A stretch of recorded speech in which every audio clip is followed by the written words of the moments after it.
With the Week 9 games officially in the rearview mirror, we're now closer to the end of the regular season than the beginning of it, closer to the playoffs. With that said, let's take a look at the current NFC playoff picture and compare it to what I think the final NFC playoff picture will be after Week 17. Let's get to it. Has time. Now locates Barkley out of the backfield. Barkley slips 2 tackles and picks up the first down, jumping up in the air to the 30. A gain of 14 for Barkley. Out of moves right here, makes the first guy miss. The spin move at the last second. Bro. And then, what, Tiki, you're right. What is that? Bro, we got to see this again. The current NFC playoff picture is as following. The division leaders are the Detroit Lions at 7-1, the Washington Commanders in the 2 seed at 7-2, the 3 seed is the Atlanta Falcons at 6-3, and the 4 seed is the Arizona Cardinals at 5-4. The wildcard teams are 5 seed Minnesota Vikings, 6 seed Philadelphia Eagles, and 7 seed Green Bay Packers. With that said, I believe that the Lions will hang on to the top seed. This pick doesn't need much explanation. The Lions are far and away the best team in the NFC. After a fluke loss to Tampa Bay in Week 2, Detroit has turned on the burners. Over the following 6 games, Detroit has been undefeated, outscoring their opponents 216 to 108, exactly double the total points. This past Sunday, the Lions faced what was supposed to be their biggest test yet. They traveled to Green Bay to face a great Packers team in a hostile Lambeau Field environment in brutal weather conditions. Nonetheless, Dan Campbell's boys put up another dominant performance and beat Green Bay by a dominant, comfortable margin. I see no reason to say they won't finish the season as a top seed in the NFC. However, I went a bit of a different direction for a 2 seed. I believe that the Philadelphia Eagles will jump up to the 2 seed, surpassing the Washington Commanders. After a concerning start, the Eagles have found the recipe for success. The Eagles are currently on a 4-game winning streak in which they've held opposing offenses to 14.75 points per game. The key has been ball-controlled football. Over these 4 games, the Eagles have had a run-heavy offense and have only turned the ball over a single time. Staying ahead of the chains and winning the field position battle allowed them to control the game on both sides of the ball. Unless they shoot themselves in the foot, the Eagles are a very difficult football team to beat. With a relatively easy remaining schedule, I expect the Eagles to stay hot throughout the remainder of the regular season. However, 3 seed, I stayed with the Atlanta Falcons. They're currently in the 3 seed. I believe they'll stay there. The Atlanta Falcons have built their offense the right way, assembling a good offensive line, collecting explosive skill players over the past couple of years, and then this past offseason, the Falcons inserted their quarterback by signing Kirk Cousins. It took Cousins a few weeks to get adjusted, but since Week 4, the Falcons' offense has been electric, putting up 28.67 points per game.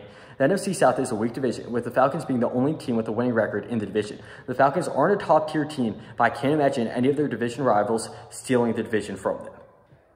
At the 4 seed, I went with a bit of a controversial pick. I went with the San Francisco 49ers. 49ers are currently 4-4, half a game out on the Cardinals.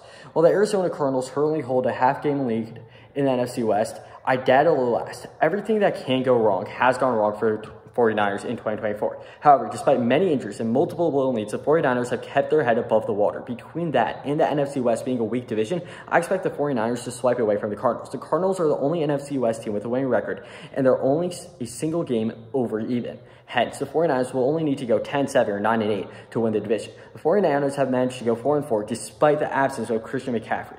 Per 49ers head coach Kyle Shanahan, McCaffrey can potentially be back on the field as soon as next week. In accordance, I expect the 49ers to have a better second half of the season, implying that they'll finish with a record of 9-8 or better. Well, they're too far behind to compete for a wildcard spot. The division is still wide open for 49ers, and I expect them to take it. For my first wildcard team, I went with the Green Bay Packers, who are currently 6-3 in the last wildcard spot. While the Packers' record implies that they're only a solid team, they're right up there in the top tier with the Lions and Eagles. 2 of 3 of Green Bay's losses have come against the previously mentioned Lions and Eagles. Outside of those games, they're 6-1. Green Bay has played great football despite facing an incredibly difficult schedule and their star quarterback Jordan Love missing 2.5 games with an injury. Between Love getting an extra week of rest in their upcoming bye week and the remaining schedule being somewhat easier, I expect the Packers to have a more successful second half of the season. With the 6 seed, I went with a bit of a less fun pick, the currently red-hot Washington Commanders. They're currently at 7-2 in the 2 seed. However, after an incredible start to the Jaden Daniels era in Washington, the Commanders have begun to show small signs of slowing down. In each of their past 2 games, the Commanders have escaped with close one-score victories over subpar teams. In addition, since exiting Washington's matchup against the Panthers with a rib injury, Jaden Daniels hasn't been as dynamic with his legs. Before the injury, Daniels ran for 4 touchdowns and 57.67 yards per game. In the past 2 weeks, Jaden Daniels hasn't run for a touchdown and has run for only 43.5 yards per game. A rookie quarterback really has a smooth season. there will always be bumps along the way. Between the injury and Washington's challenging remaining schedule, I expect Jayden Daniels to have a slightly less smooth second half. Nonetheless, he will still lead Washington to the playoffs and win Rookie of the Year. And my final wildcard team, the 7th seed, I believe will be the Minnesota Vikings.